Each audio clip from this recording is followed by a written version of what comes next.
मंडळी नमस्कार. आपण सगळ्यांनी तो थ्री इडियट्स चित्रपट बघितला असेल. मला थ्री इडियट्स मधला तो एक संवाद सारखा आठवतो. ते दृश्य आपण बघितलं असेल. चतुर नावाचं कॅरेक्टर आपल्या महाविद्यालयाच्या एका कार्यक्रमामध्ये भाषणाला उठतं आणि मग काही शब्द बदलल्यानंतर त्याच्या भाषणात जी रंगत येते, म्हणजे धन ऐवजी स्तन हा शब्द टाकला जातो आणि चमत्कार ऐवजी बलात्कार हा शब्द टाकला जातो आणि मग जो गोंधळ उडतो तो गोंधळ आपण सगळ्यांनी बघितलेला आहे.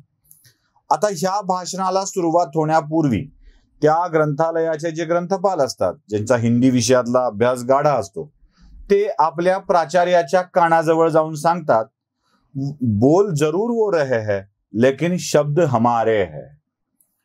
चतुर बोलत जरूर असतो पण शब्द मात्र त्या ग्रंथपालाचे असतात. आणि मग चतुरनं भाषणात जे काही गोंधळ घातला त्यानंतर या ग्रंथपालाला चक्कर यायची वेळ येते, कारण शब्द याचे असतात आणि या शब्दांमुळे जे काही झालेलं असतं ते आपण सगळ्यांनी बघितलेलं आहे. मंडळी, चित्रपटात जे घडतं ते वास्तविक जीवनात सुद्धा घडत असतं. अगदी तसंच नाही पण वेगळं काही घडत असतं. आता संजय राऊत बोलतायत जरूर पण शब्द अजून कुणाचे तरी आहेत. म्हणजे संजय राऊतांच्या बद्दल माझ्या मनात सहानुभूतीची भावना निर्माण झाली आहे असा कोणी समज करून घेऊ नये. अर्थात बलात्कार वाचायचं की चमत्कार याची सुमार बुद्धी ज्याला नसते त्याच्याकडून असा गोंधळ होत असतोच. त्यामुळं अगदीच आपलं स्थान पक्कं राहावं यासाठी वाटेल ते बोलणाऱ्या माणसाला मी शहाणा समजायला अजिबात तयार नाही आणि त्याच्या वतीनं त्याच्या बाजूनं सहानुभूती व्हावी असाही माझा हेतू नाही. संजय राऊत सातत्यानं ज्या गोष्टी बोलत आलेले आहेत त्याच गोष्टीमुळं उद्धव ठाकरे आणि शिवसेना हे दोन्हीही अडचणीत आलेले आहेत. जसा बोल आपण संजय राऊतांना लावतो, म्हणजे बघा कसं चित्र असतं, यासाठीच हे सगळं घडवलं जातं का हाही प्रश्न माझ्या मनात असतो. संजय राऊत बोलत राहतात, माध्यमातून किंवा समाज माध्यमातून किंवा लोकांच्या मनात वाईट अशी प्रतिमा फक्त संजय राऊतांची तयार होते. आणि उद्धव ठाकरेंच्या बाबतीत मात्र अरे रे बिचारा संजय राऊतांच्यामुळे अडचणीत यायला लागलेत, त्यांची काय त्यांच्या सहानुभूती वाटायला लागते, बघा कशा मोकळेपणाने त्यांनी सत्ता सोडली वगैरे वगैरे वगैरे. म्हणजे सत्ता सोडताना उद्धव ठाकरेंचं भाषण किती प्रामाणिक वाटलं, ते हृदयातून वाटलं, सगळ्यांची मनं जिंकली उद्धव ठाकरेंनी सत्ता सोडून वगैरे वगैरे अशी एक इमेज निर्माण केली जाते. आणि इकडे उद्धट माणूस, बोलणारा माणूस, काहीही बोलणारा माणूस, लोक तोडणारा माणूस अशी प्रतिमा तयार होत असते. मुळात संजय राऊत जे काही बोलतायत ते स्वतःच्या मनातलं बोलतायत का? संजय राऊत एक स्वामीनिष्ठ आहेत. अर्थात स्वामी कोण यावरून वाद असेल. म्हणजे कोणी म्हणत असेल त्यांचे स्वामी शरद पवार आहेत, कोणी म्हणेल त्यांचे उद्धव ठाकरे आहेत. कदाचित दोन दोन स्वामी असू शकतील, असूही शकतं की दोन्हीकडे निष्ठा त्यांच्या असू शकतील आणि त्यावरून ते दोन्ही स्वामींना उपयोगी ठरेल असं काही बोलत असतील. पण ते ज्या स्वामीकडं पगारी नौकर म्हणून कामाला आहेत, सामनाचे कार्यकारी संपादक म्हणून, ते सामना शिवसेनेचं मुखपत्र आहे. तिथे राऊत कार्यकारी संपादक पदाची नोकरी करतात. अर्थात नोकरीतला पगार कमी घेतात म्हणून ते नोकर नाहीत असं होत नाही, कारण त्याच स्वामींनी त्यांना राज्यसभेवर उत्तम पगार मिळावा म्हणून नियुक्त केलेलं आहे. म्हणजे राज्यसभेवरही त्याच स्वामीकडून ते गेलेले आहेत आणि सामनाचे संपादक म्हणूनही त्याच स्वामीकडून आहेत. म्हणजे दोन ठिकाणी त्यांचे स्वामी उद्धव ठाकरे आहेत, शिवसेना आहे. अर्थात राऊत वेगळे स्वामी मानत असतील तर भाग वेगळा. त्यामुळं सामनाच्या संपादक असलेल्या रश्मी ठाकरे या आधी उद्धव ठाकरे, त्या आधी बाळासाहेब ठाकरे, म्हणजे आता रश्मी ठाकरे या पुढच्या संपादक झाल्या सामनाच्या, या संजय राऊतांच्याकडून जे काही लिहून घेतात, म्हणजे PRB कायद्यानुसार जबाबदारी कोणाचीही असली तरी दैनिकातल्या एंटायर मजकुरासाठी संपादकच जबाबदार असतो हे विसरून चालणार नाही. तर सामनात जे काही संजय राऊतांच्याकडून छापून येत आहे ती रश्मी ठाकरेंची किंवा ठाकरे परिवाराची मर्जी असल्याशिवाय छापून येत नाही. म्हणजे आपल्याच आमदारांच्या विषयी संजय राऊत जी काही मुक्ताफळं उधळत आहेत ती ठाकरे परिवाराची इच्छा आहे. किती मोठा डाव आहे बघा हा. उद्धव ठाकरेंनी माध्यमांच्या समोर येऊन आपली प्रतिमाच अशी उज्ज्वल करून टाकायची, इतकी मोठी आणि इतकी चांगली दाखवायची की लोकांना वाटावं बघा काय दिलदारपणे उद्धव ठाकरेंनी राज्य सोडलंय. एक अवाक्षर अपशब्द सुद्धा उद्धव ठाकरे बोलले नाहीत. हे असं असायला पाहिजे. इतक्या सहजतेने सत्ता सोडली त्यांनी. म्हणजे काही समाजवादी विचारवंतांनी ज्याने आयुष्यभर शिवसेनेचा द्वेष केला, आयुष्यभर, म्हणजे औरंगाबादमध्ये आमच्या काही समाजवादी विचारवंत आहेत, मुंबईतही काही आहेत आणि पुण्यातही काही आहेत. म्हणजे या समाजवादी विचारवंतांना ज्यांनी त्यांच्या आयुष्याच्या संध्याकाळपर्यंत शिवसेनेचा द्वेष केला, त्यांना संध्याकाळचा मावळणारा सूर्य अगदीच उगवणारा वाटू लागलाय, याचं मला आश्चर्य वाटतं. म्हणजे काय कौतुक त्यांच्याकडून. म्हणजे स्वतः शिव्याच घातल्या पण आता मात्र कौतुक करताय. म्हणजे आश्चर्य वाटायला लागलं की उद्धव ठाकरेंची ही प्रतिमा त्यांना का निर्माण करायची आहे. पण संजय राऊत सामनामधून जे लिहित आहेत ते उद्धव ठाकरे यांच्या मर्जीशिवाय असू शकत नाही आणि संजय राऊतांच्या इतके जबाबदार उद्धव ठाकरे आहेत. बरं, संजय राऊत जे बोलतायत ते तरी काय आहे. म्हणजे अगदी घाण गेली, डुकरं गेली, प्रेत येतील, जिवंत प्रेत येतील, त्यांना शवागारात पाठवू पोस्टमार्टमसाठी, ही सगळी वाक्य संजय राऊत बोलत गेली.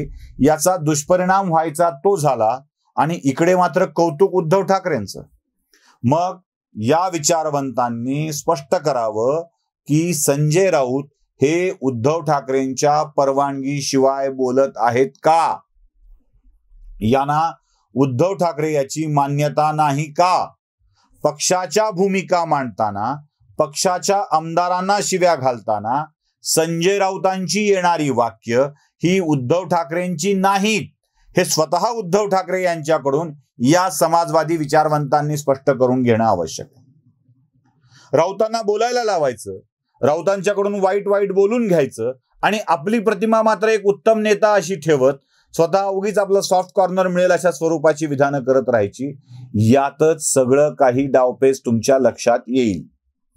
त्यामुळे जितके जबाबदार संजय राऊत या सगळ्या विधानासाठी आहेत तितकेच जबाबदार उद्धव ठाकरे देखील आहेत. मी उद्धव ठाकरे संजय राऊतांच्या मताशी सहमत नसल्यावर काय करतात त्याचं एक उदाहरण देखील तुम्हाला सांगणार आहे. जेव्हा राज्यामध्ये देवेंद्र फडणवीसांचं सरकार होतं, म्हणजे पुन्हा नाही निघाले मोर्चे कधी नंतरच्या सरकारच्या 2.5 वर्षाच्या कालखंडामध्ये, पण फडणवीसांच्या सरकारमध्ये निघाले होते, तेव्हा मराठा मोर्चे मोठ्या प्रमाणात निघत होते. अर्थात त्यावेळी शिवसेना फडणवीसांच्या सरकारमध्ये होती. या मराठा मोर्चांचं मुका मोर्चा असं नामकरण करून सामनानी जो रोष ओढावून घेतला होता त्याबाबत स्वतः उद्धव ठाकरे समोर येऊन त्यांनी या प्रकारात सामनाचे संपादक म्हणून माफी मागितली आणि संजय राऊतांना देखील ती मागायला लावली होती.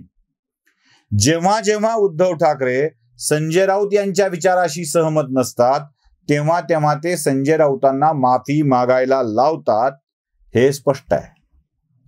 मग आता आपल्या सामना या दैनिकातून किंवा आपल्या प्रवक्त्याच्या मुखातून जे जे काही गौरवोद्गार आपल्याच माणसासाठी बाहेर पडतात त्याबद्दल एका अक्षरानंही दिलगिरी व्यक्त करणं, चुकीची शब्द वापरली असं म्हणणं उद्धव ठाकरेंना जमत नाहीये किंवा ते करत नाहीये.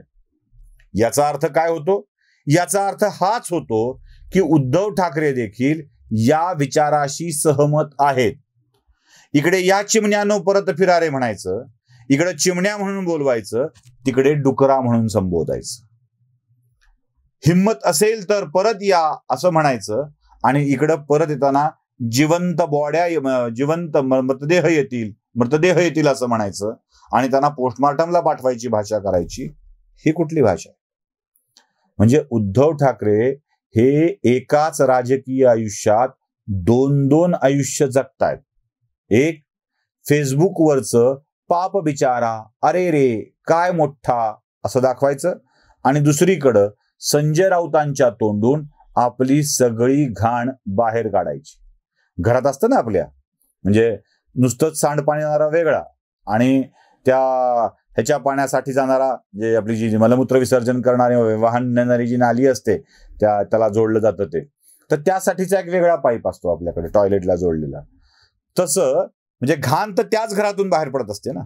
साधं पाणी जे बाहेर पडतं रिसायकलिंगसाठी तेही त्याच घरातून बाहेर पडत असतं, आणि टॉयलेटला जोडलेल्यातून जे मलमूत्र विसर्जन करणारं पाणी बाहेर पडत असतं तेही त्याच घरातून बाहेर पडत असतं.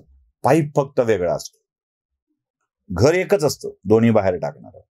तसं उद्धव ठाकरे फेसबुकवरची वेगळीच वाहिनी दाखवतायत आणि ती वेगळी वाहिनी म्हणजे मग संजय राऊत आहेत, पण घर तेच आहे हे विसरून कसं चालेल, व्यक्ती तेच आहेत हे विसरून कसं चालेल. उद्धव ठाकरे आपल्या प्रतिमेच्या उत्तम करण्यासाठी, आपल्या प्रतिमेला एक साधा छान भावनाप्रधान असा करण्यासाठी स्वतः काही वेगळं बोलतात आणि संजय राऊतांच्याकडून काही वेगळं बोलवून घेतात का, हा प्रश्न पडतो. आणि असं नसेल तर स्वतः उद्धव ठाकरेंनी माझे विचार संजय राऊतांच्या तोंडून येत नाहीत, संजय राऊत स्वतःच बोलतात हे स्पष्ट करायला पाहिजे. ते करत नाहीत. याचा अर्थ स्पष्ट आहे की संजय राऊतांच्या तोंडून येणारी भाषा ही उद्धव ठाकरे यांचीच आहे आणि तेच हे सगळं संजय राऊतांना बोलायला लावतात. मग एकटे बिचारे संजय राऊत बदनाम कशासाठी? बदनामच करायचं आहे तर इंद्राय तक्षकाय स्वाहा पण करा ना. तुम्हाला ते माहित आहे, तक्षक इंद्राच्या आसनाआड लपून विषारी फुटकार सोडणे आणि राजाला दंश करण्याचे प्रयत्न करत होता.